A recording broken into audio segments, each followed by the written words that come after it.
The morning of March 26, 1945, near Niel, Germany, Oberleutnant Wilhelm Bartelborth climbed onto the deck of an American tank his unit had found abandoned beside the Cologne-Niel rail yard. The vehicle was enormous, far larger than any Sherman his Kampfgruppe had encountered in the previous weeks of retreat. Its angular hull stretched 14 feet wide. The turret, squat and heavily armoured, mounted a gun whose bore diameter made Bartelborth pause. He knew what 90mm looked like. He had served beside 88mm anti-tank guns for 3 years. This was bigger. The tank bore white stars on its turret and hull, American markings, freshly painted, but the design was unfamiliar. The hull front sloped at aggressive angles. The tracks were wider than those on a Sherman, nearly 2 feet across. The suspension used torsion bars, visible through gaps in the road wheels. Everything about the machine suggested weight, power, and recent manufacture. Bartelborth's tank recovery crew had been ordered to assess whether the vehicle could be moved, repaired, or stripped for parts.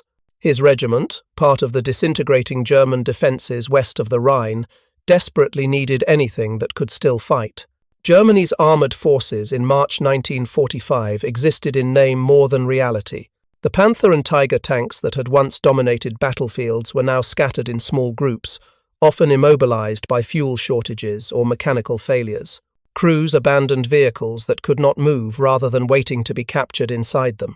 The Americans and British were advancing with overwhelming numbers of Shermans, supported by artillery and air power that German forces could no longer match. In this context, finding an intact enemy tank, abandoned but potentially functional, represented an unexpected opportunity. If the Americans had left it behind, there must have been a reason. Mechanical failure, perhaps. Thrown, track. Engine damage, something repairable by skilled German mechanics who had years of experience keeping far more temperamental machines operational. If you're enjoying this deep dive into the story, hit the subscribe button and let us know in the comments from where in the world you are watching from today. Bartelborth pried open the commander's hatch.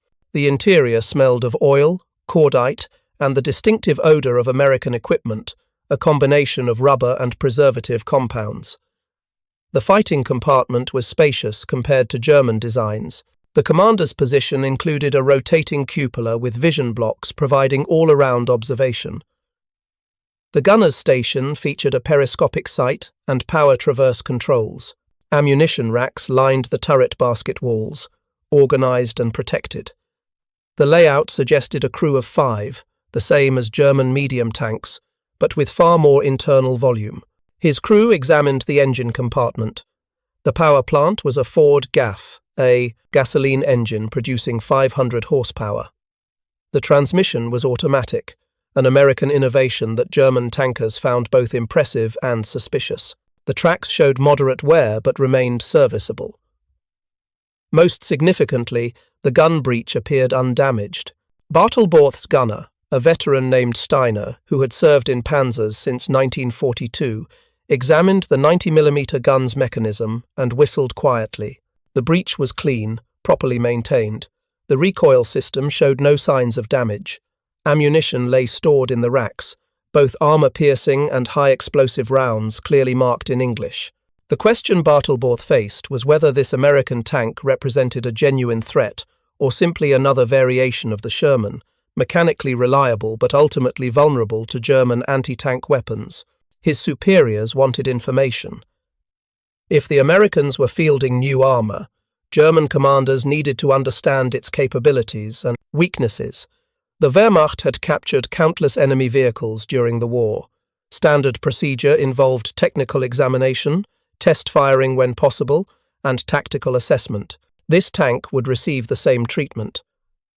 What Bartelborth and his crew discovered would confirm fears that German tankers had privately harboured for months.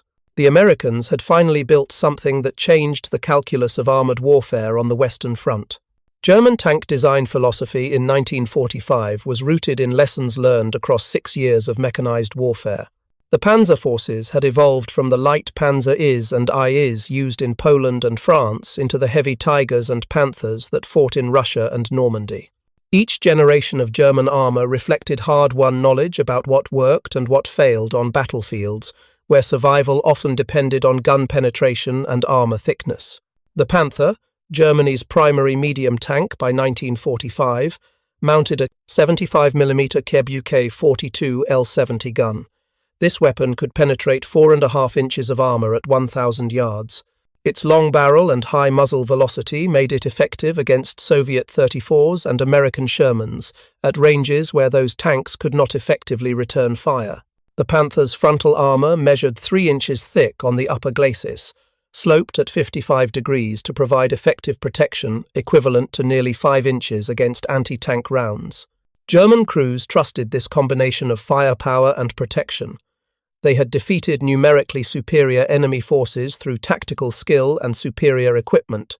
The Tiger, both the original Tiger I and the later Tiger II King Tiger, represented Germany's commitment to heavy armor. The Tiger I mounted an 88mm Kerbuk 36 gun, the same caliber as Germany's legendary anti-aircraft and anti-tank gun. This weapon could destroy any Allied tank at practical combat ranges. The Tiger II mounted an even more powerful 88mm Kerbuk 43 L71 gun with significantly higher muzzle velocity. Its frontal armor measured 7 inches thick, sloped for additional protection. No Allied tank gun in 1944 could reliably penetrate a Tiger II's frontal armor at combat ranges. This technological superiority had shaped German tactical doctrine. Panzer crews were trained to engage at long range, using superior optics and gun performance to destroy enemy tanks before those tanks could close to effective firing distance.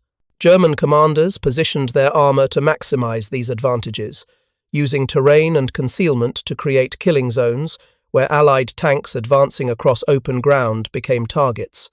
The strategy had worked repeatedly in Normandy, where small numbers of Panthers and Tigers delayed entire Allied divisions. But by March 1945, German armor superiority was more theoretical than practical. Production figures revealed the problem. Germany manufactured approximately 6,000 Panthers during the war. Tiger I production reached only 1,347 vehicles. Tiger II production, which began in January 1944, reached just 489 tanks before the war ended. These numbers were inadequate for a multi-front war against enemies producing armor in far greater quantities. American Sherman production exceeded 49,000 tanks. Soviet 34 production surpassed 84,000. The Germans were fighting a war of quality against quantity, and quantity was winning through sheer attrition. Every destroyed Panther was difficult to replace. Every lost Tiger represented an irreplaceable asset. Meanwhile, the Americans and Soviets could afford losses that would have crippled German formations, simply replacing destroyed tanks with new vehicles from seemingly inexhaustible factories. German tankers in 1945 understood this reality intellectually, but their training and experience still emphasized their equipment's qualitative advantages. They had destroyed countless Shermans. They had stopped Soviet offensives through superior gunnery and tactics. Their Panthers could penetrate Sherman armor from ranges where Sherman guns were ineffective. This knowledge sustained morale even as strategic reality grew increasingly dire. The belief that German armor remained superior, tank for tank, provided psychological foundation for continued resistance. What Bartelborth and his crew were about to discover would undermine that foundation in ways that mere battlefield defeats could not. The United States Army entered World War II with the M3 Lee medium tank, a hasty design mounting a 75mm gun in a hull sponson rather than a rotating turret. The M3 was obsolete before production began, a stopgap measure until American industry could manufacture something better. That something better was the M4 Sherman, which began reaching combat units in North Africa in late 1942. The Sherman was reliable, mechanically sound, and produced in quantities that made it the backbone of American armored forces throughout the war.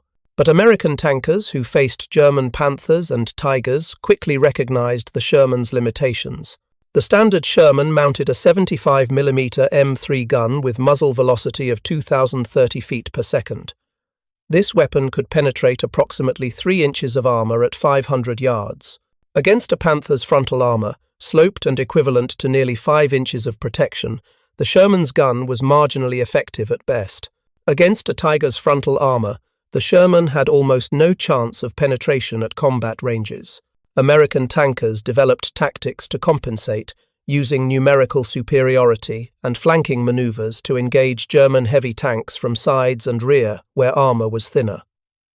The U.S. Army Ordnance Department understood the problem. Reports from Europe in late 1943 and early 1944 emphasized the need for a tank with a more powerful gun and heavier armor. American tankers were dying in Shermans that could not effectively engage German heavy armor frontally. The solution required designing and manufacturing an entirely new tank, a process that American industrial capacity made possible even in the middle of a global war. The T-26 project began in early 1944.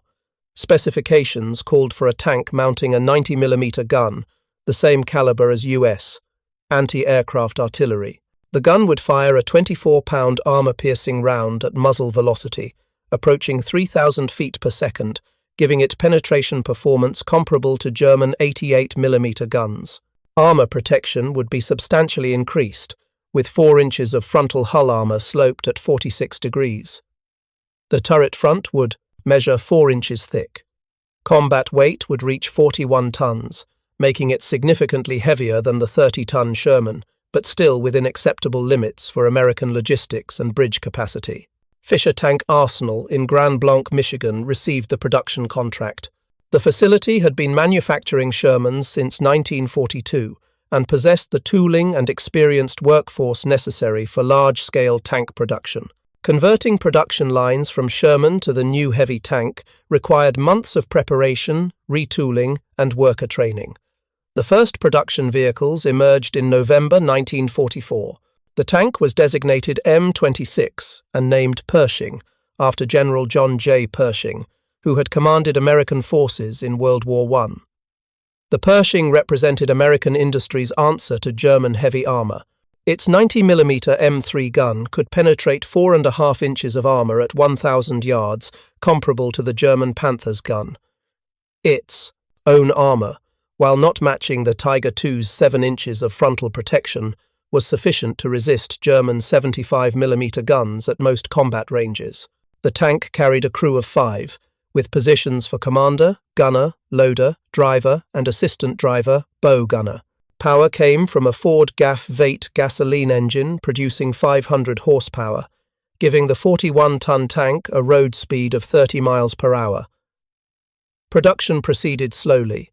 The first Pershings did not reach Europe until January 1945. Only 20 tanks arrived in time to see combat before Germany surrendered in May. This limited deployment meant most American tankers never saw a Pershing during the war. Most German tankers never faced one in combat. The tank remained rare, almost experimental, in the final months of fighting.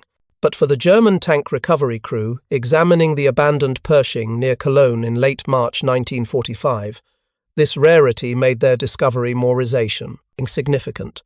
They were looking at equipment that represented America's response to German armor superiority, equipment their superiors knew almost nothing about. Bartelborth's crew spent 2 days examining the Pershing before attempting to move it.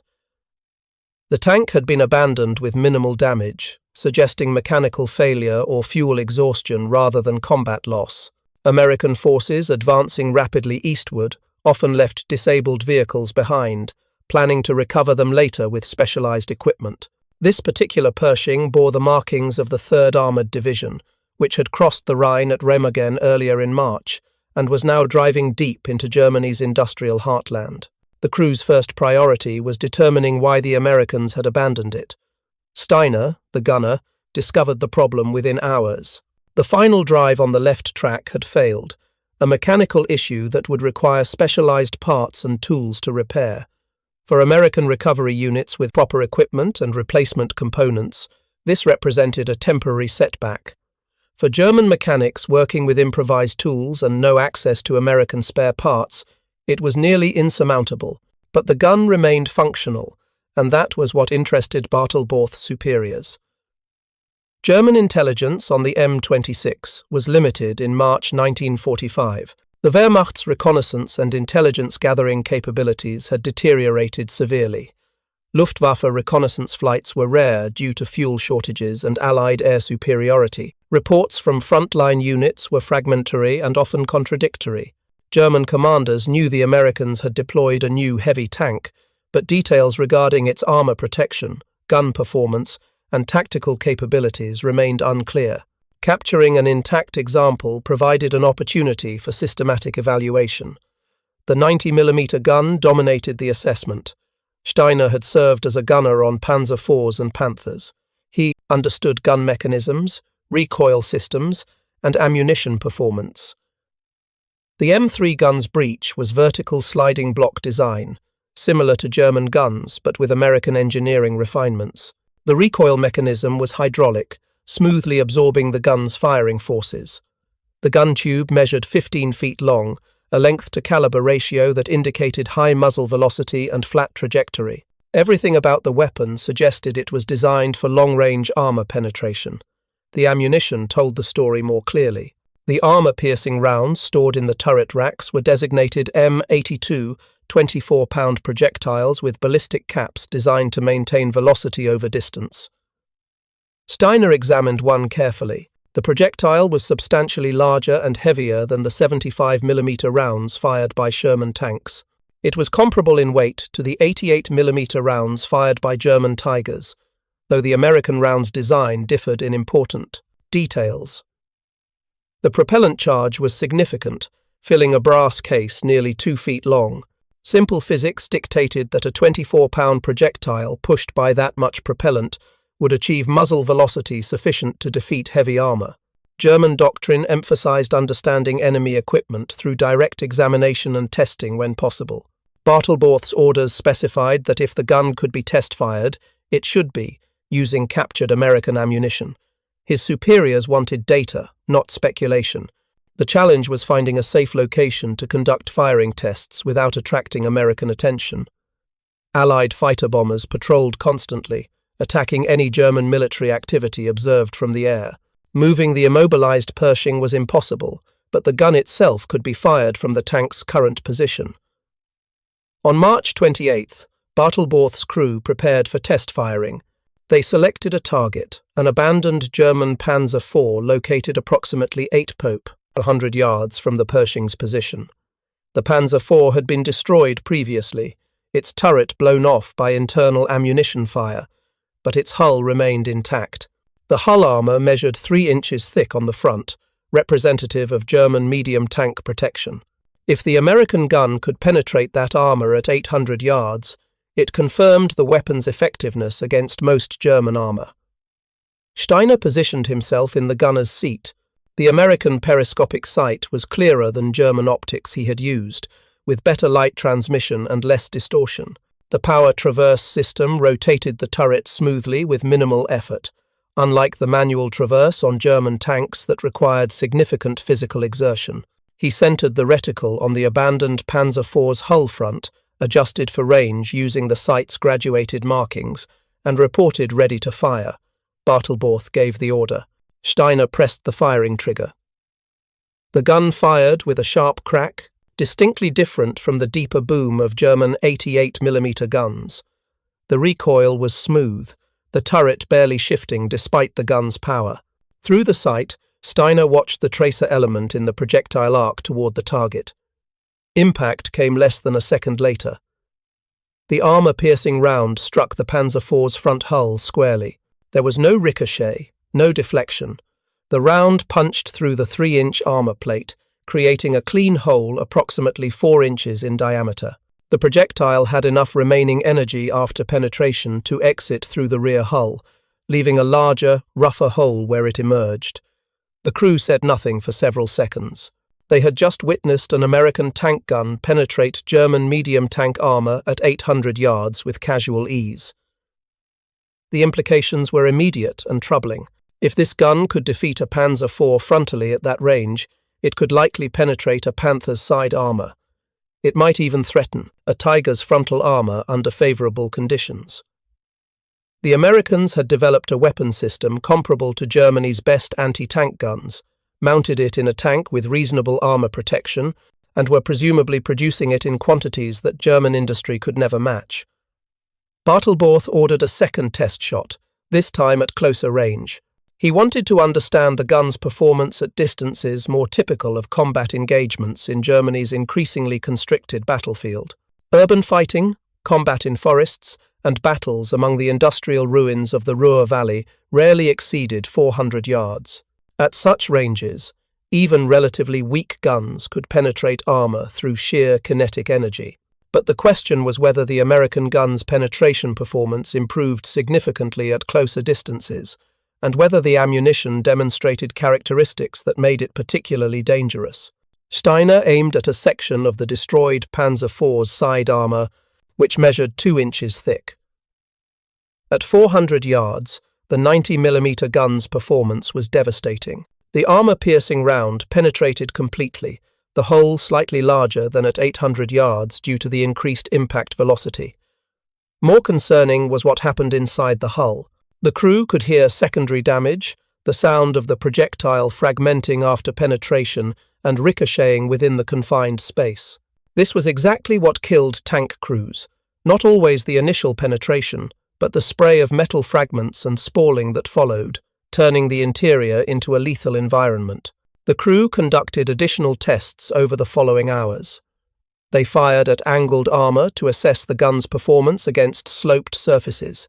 They tested high-explosive rounds against a concrete bunker remnant, evaluating the ammunition's effectiveness against fortifications. Every test confirmed the same conclusion. The American 90mm gun was a thoroughly modern, highly effective weapon that matched or exceeded the performance of German tank guns that had dominated battlefields for years. But the gun was only part of the story. Bartelborth's crew examined every aspect of the Pershing that might reveal American design philosophy and manufacturing capability. The armor quality was excellent, face-hardened steel properly heat-treated to resist penetration. The welds were clean and strong, showing none of the stress fractures or poor craftsmanship that increasingly plagued late-war German tank production. The vision equipment was superior to German equivalents, with clear optics and well-designed periscopes that provided good situational awareness. The fire control system impressed Steiner most. The power traverse allowed rapid target engagement, critical in fluid combat situations where the first shot often determined survival. The gyro stabilizer, which kept the gun relatively steady even while the tank was moving, was something German tanks lacked entirely.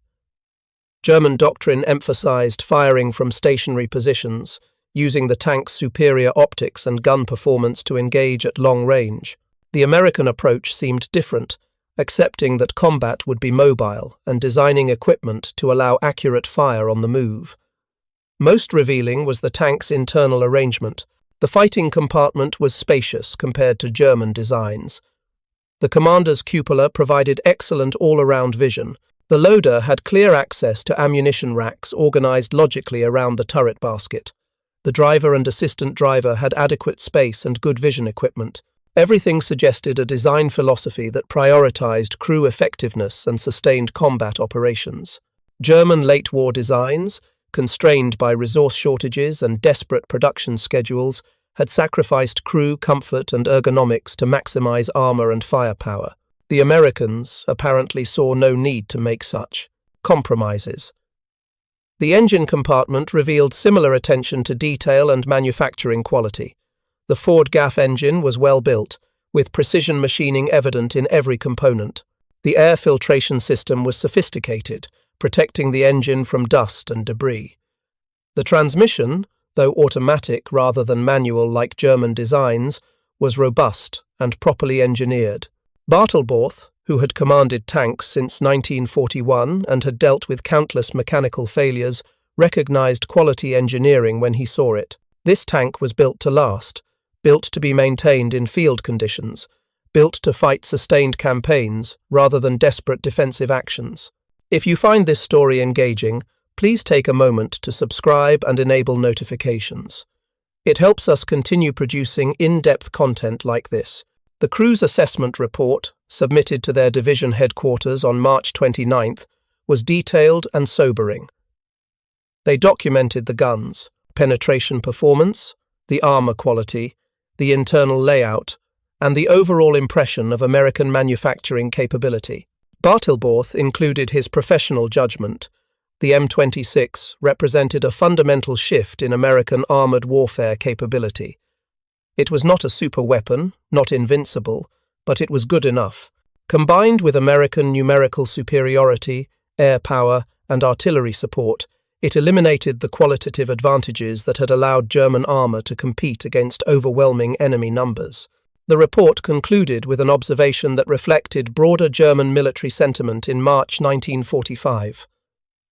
The Americans had finally built a tank that could fight Panthers and Tigers on relatively even terms. They had done so late in the war, when Germany's strategic position was already hopeless, but they had done it. And if the Americans were manufacturing these tanks in the same quantities they produced Shermans, German armor would face an opponent it could not defeat through superior equipment and tactics alone. The mathematics of attrition, already unfavorable, would become impossible. German tank crews throughout the Western Front received fragmentary information about the new American heavy tank during March and April 1945. Official reports were limited, but frontline soldiers talked.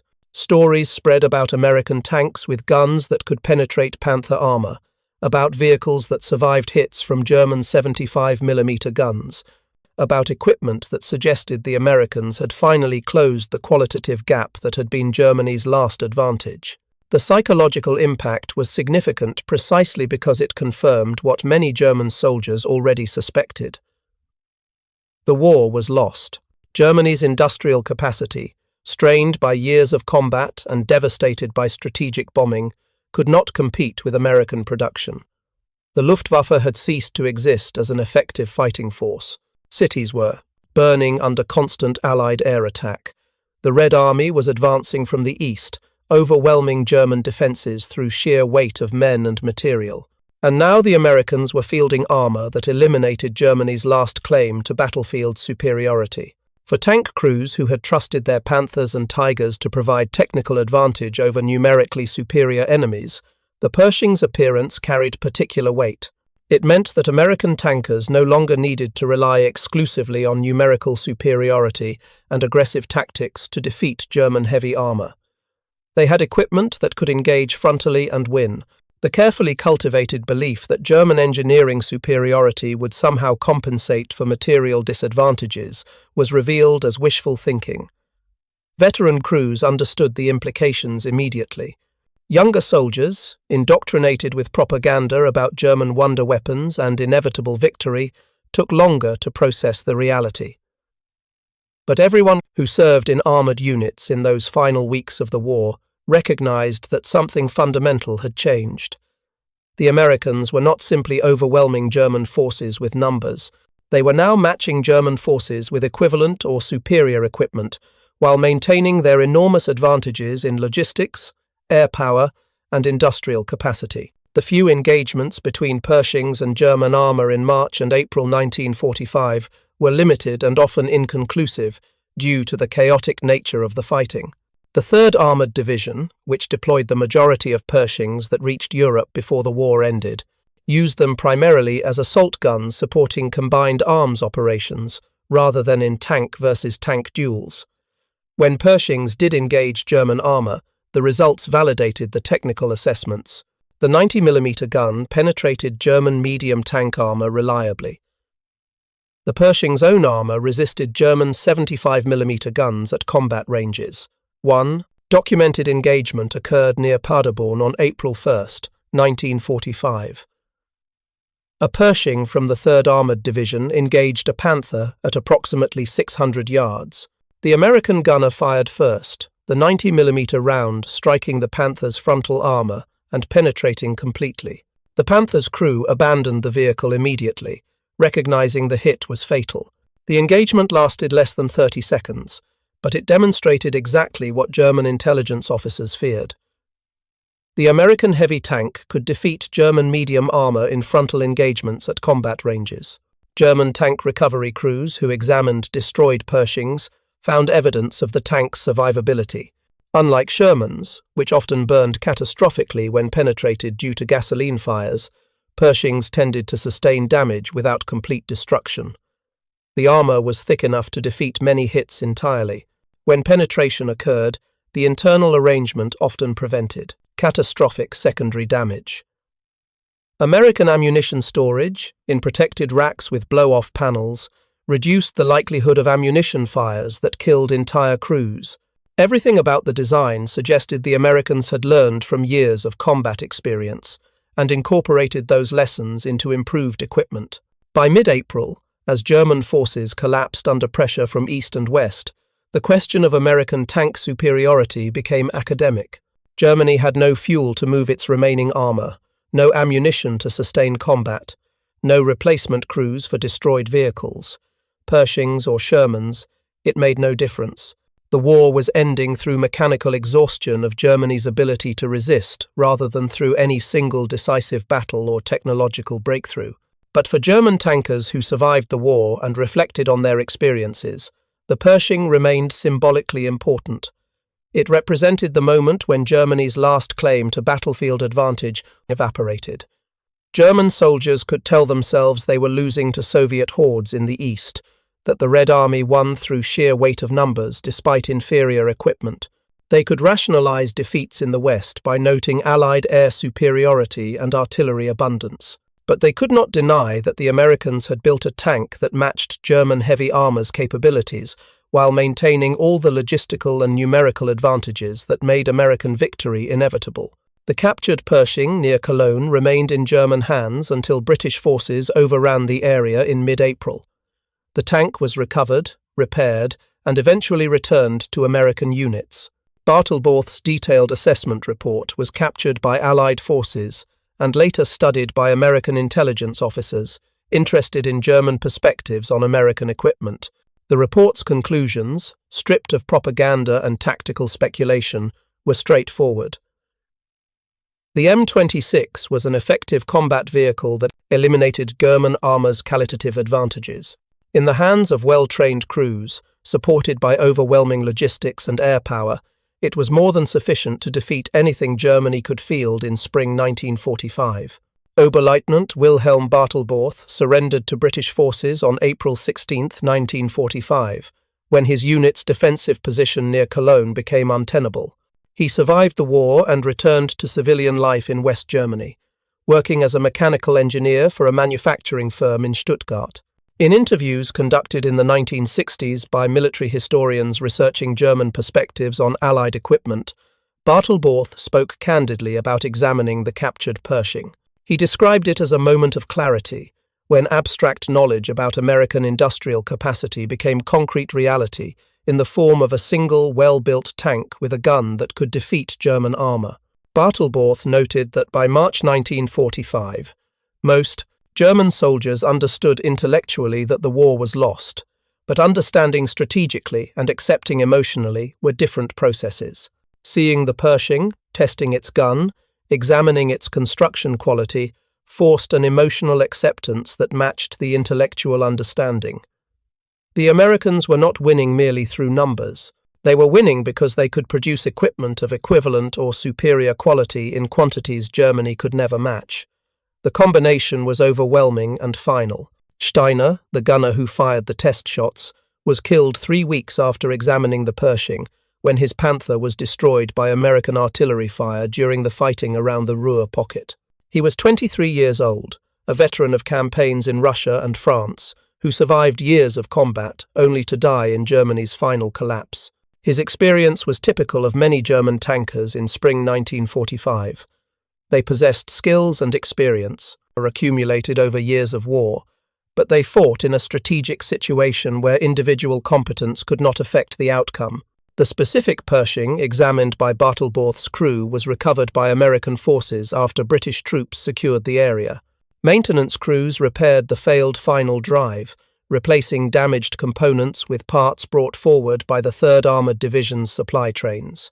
The tank returned to service within a week, participating in the final American advances into central Germany before the war ended in May. After the German surrender, it was shipped back to the United States along with thousands of other vehicles, eventually being placed in storage as the army demobilized. The broader fate of the M26 Pershing in post-war years reflected American uncertainty about heavy tank doctrine. Only 20 Pershings saw combat in Europe before Germany surrendered. The tank arrived too late to significantly influence the war's outcome. In the Pacific theater, no. Pershings deployed before Japan's surrender in August 1945. The tank missed the war it was designed to fight, a victim of the time required to develop, test, manufacture, and deploy new equipment in wartime. Post-war army planners debated whether the Pershing represented the future of American armor or a wartime expedient rendered obsolete by changing circumstances. The tank was heavier and more expensive than the Sherman. It required more fuel, more maintenance, and more logistical support. In an army rapidly demobilizing and reducing defense budgets, these factors argued against large-scale Pershing production. Many planners advocated returning to lighter, more economical tanks similar to the Sherman for peacetime army requirements. This debate ended abruptly in June 1950, when North Korean forces invaded South Korea. American infantry and Marines deployed to defend South Korea initially brought M24 Chaffee light tanks, which proved completely inadequate, against Soviet-supplied 3485 medium tanks used by North Korean armor. The same problem American tankers faced against German Panthers in 1944 repeated itself in Korea. American crews fighting in undergunned, under-armored vehicles against enemies with superior equipment. The army rushed Pershings to Korea, where they finally fought the sustained combat operations they had been designed for, 5 years after the war that prompted their development ended. The 90mm gun performed as predicted, defeating 34 armor reliably at combat ranges. The Pershing's armor resisted most hits from Soviet 76mm and 85mm guns. The tank proved mechanically reliable in Korean conditions, maintaining operational readiness rates that validated the engineering decisions made during its design. But even in Korea, the Pershing's service life was limited. By 1951, the Army was fielding the M26 Patton, an improved version of the Pershing with a better engine and upgraded transmission. The M46 evolved into the M47, then the M48, each generation incorporating lessons learned in combat. The original M26 design, revolutionary when conceived in 1944, was obsolete by 1952, superseded by tanks that benefited from continued development and technological advancement. Several Pershings survive today in museums and private collections. They stand as physical artifacts of a specific moment in military technology, when American industry finally produced a heavy tank capable of fighting German armor on equal terms. Visitors examining these preserved vehicles can see the 90mm gun that impressed German crews, the thick armor that resisted German 75mm guns, the spacious interior that reflected American design philosophy. But without context, without understanding the specific historical circumstances that made the Pershing significant, these tanks are simply old machines, interesting but not particularly meaningful. The Pershing's late arrival in World War II and its limited deployment raise important questions about American tank development and doctrine. Why did it take until 1945 for the United States to field a heavy tank capable of fighting German armor effectively? Why did American tankers spend years fighting in Shermans they knew were outgunned by German Panthers and Tigers? The answers reveal complex interactions between industrial capacity, tactical doctrine, strategic priorities, and institutional resistance to change. American armored doctrine in 1942 and 1943 emphasized mobility and reliability over armor protection and gun power. This doctrine reflected several factors. First, American planners expected tank versus tank combat would be relatively rare. They believed tanks would primarily fight infantry and support combined arms operations rather than engaging in armored duels. This assumption proved incorrect in Europe, where German tactics forced frequent tank engagements. but it shaped early Sherman design specifications. Second, American logistics favored lighter tanks. The Sherman weighed 30 tons, allowing it to use existing bridges and transport infrastructure worldwide. Heavier tanks required specialized transport and limited strategic mobility. Given America's global commitments and the need to ship equipment across oceans, lighter weight was a significant advantage. Doctrine prioritized being able to deploy armor anywhere in the world over maximizing protection and firepower for specific European combat conditions. Third, American industrial capacity made numerical superiority viable. The United States could produce Shermans in quantities that allowed tactical doctrine based on overwhelming numbers. Units could afford losses that would cripple German formations, simply replacing destroyed tanks with new vehicles from factories that never stopped producing. This approach was wasteful of human lives, and American tankers paid the price for doctrine that emphasized production numbers over individual vehicle superiority. But strategically, it worked. Germany could not sustain attrition at rates American production made possible. Fourth, institutional resistance within Army ordnance and senior leadership delayed heavy tank development. When frontline reports in late 1943 and early 1944 emphasized the need for better anti-tank capability, some senior officers insisted existing Shermans were adequate. They argued that tank destroyers, specialized vehicles mounting powerful guns on lightly armored chassis, should handle enemy armor, while Shermans supported infantry. This doctrine ignored frontline reality, where tank destroyers were not always available, and Shermans frequently faced German heavy armor without adequate support. The decision to finally develop and produce the Pershing came after sustained pressure from combat commanders who had actually fought German armor. Reports from Normandy in summer 1944 made clear that Sherman guns could not reliably defeat Panther frontal armor at combat ranges. American tankers were dying in vehicles that could not protect them or effectively fight enemy armor. The statistical evidence was overwhelming. German tanks destroyed American tanks at ratios that would have been unacceptable if American production had not been able to replace losses continuously. Political considerations also influenced the decision. By late 1944, American casualties in Europe were mounting, and public support for the war effort, while still strong, showed signs of strain. Families reading casualty reports wanted assurance that American soldiers had equipment at least equal to enemy equipment. The perception that American tankers were dying in inferior vehicles, while factories back home produced inadequate equipment, was politically dangerous. The Pershing addressed this concern, providing evidence that American industry could match German technical capability when properly directed. But manufacturing and deploying the Pershing required time. Converting production lines from Sherman to Pershing took months. Training crews on the new vehicle required additional time. Shipping tanks across the Atlantic and integrating them into existing units added more delays. By the time Pershings reached frontline units in meaningful numbers, the war in Europe was nearly over. Germany's strategic position had collapsed, rendering questions about tactical equipment advantages largely irrelevant. The irony was that American industry possessed the capacity to design and build a heavy tank equivalent to German armor much earlier.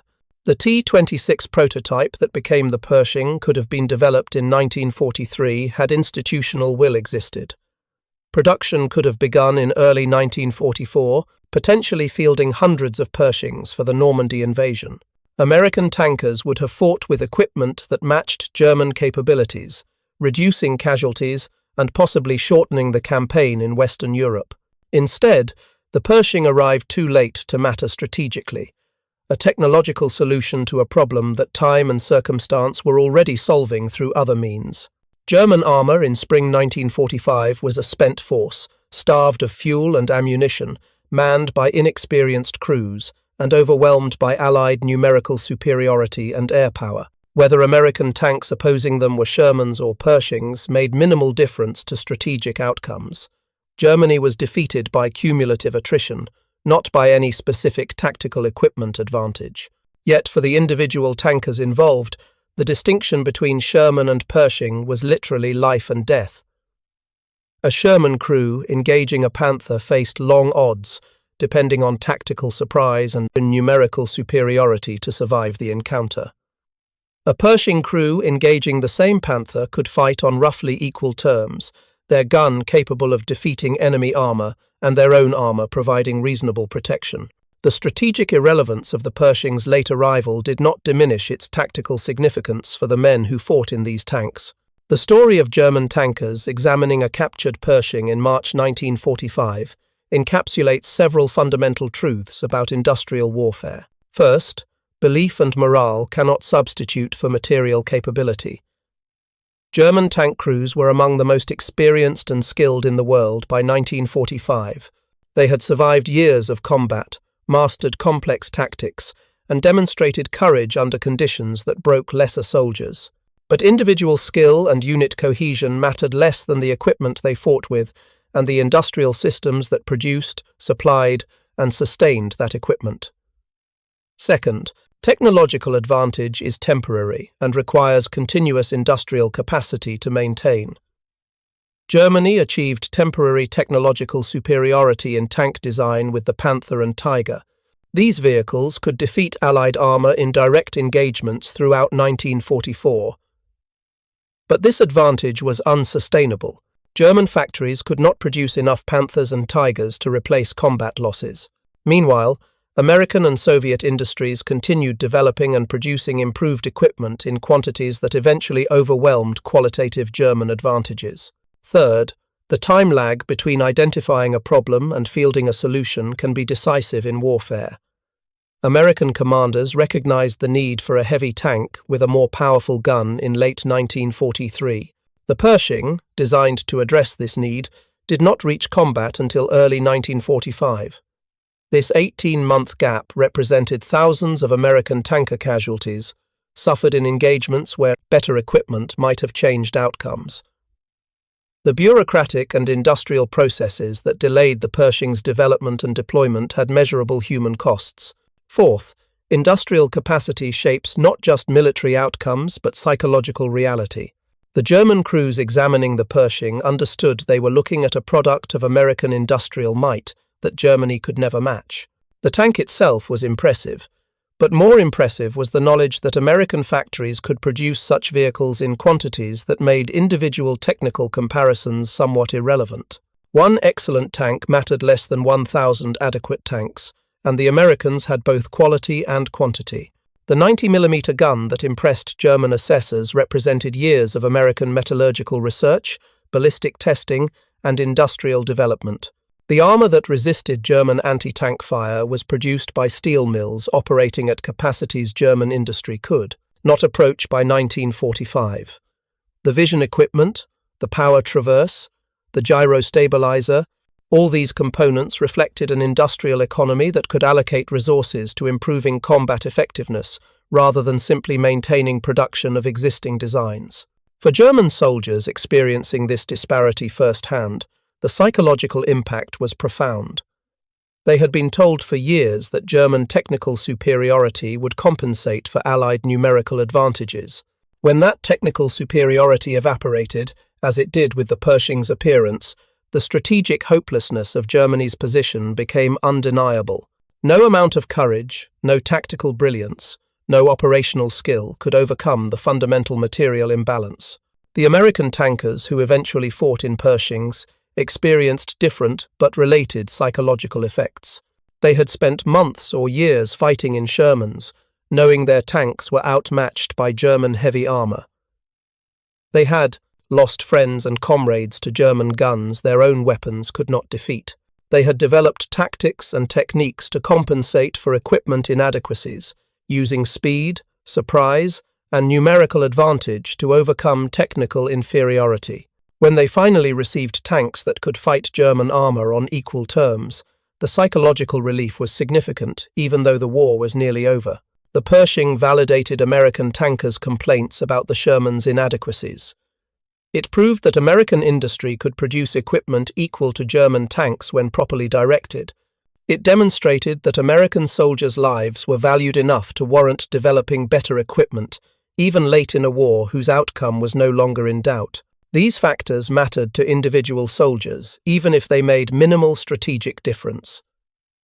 In the broader context of World War II's lessons about industrial warfare, the Pershing's story is instructive. The tank itself was a competent design that arrived too late to matter strategically, but still provided tactical advantages to crews who fought in it. Its development demonstrated both American industrial capacity and the bureaucratic delays that prevented earlier deployment. Its performance in combat validated design decisions while highlighting the human cost of those delays. German reactions to the Pershing reflected their recognition that the war was lost not on battlefields but in factories, not through tactical defeats but through industrial attrition. The captured tank near Cologne was physical evidence of American capability to produce quality equipment in overwhelming quantities. For crews like Bartelborth's who examined it carefully, the tank represented both respect for American engineering and resignation about Germany's strategic position. Today, the Pershing occupies an odd place in military history. It is remembered as arriving too late to matter in World War II, yet early enough to prove significant in Korea. It represents both American industrial capability and institutional failure to properly prioritize heavy tank development. It demonstrates that technological solutions require time to develop and deploy, time that is not always available in wartime. Most fundamentally, it illustrates that in industrial warfare, victory comes not from individual technical advantages, but from sustained capacity to produce, deploy, and support superior equipment across entire theatres of operation.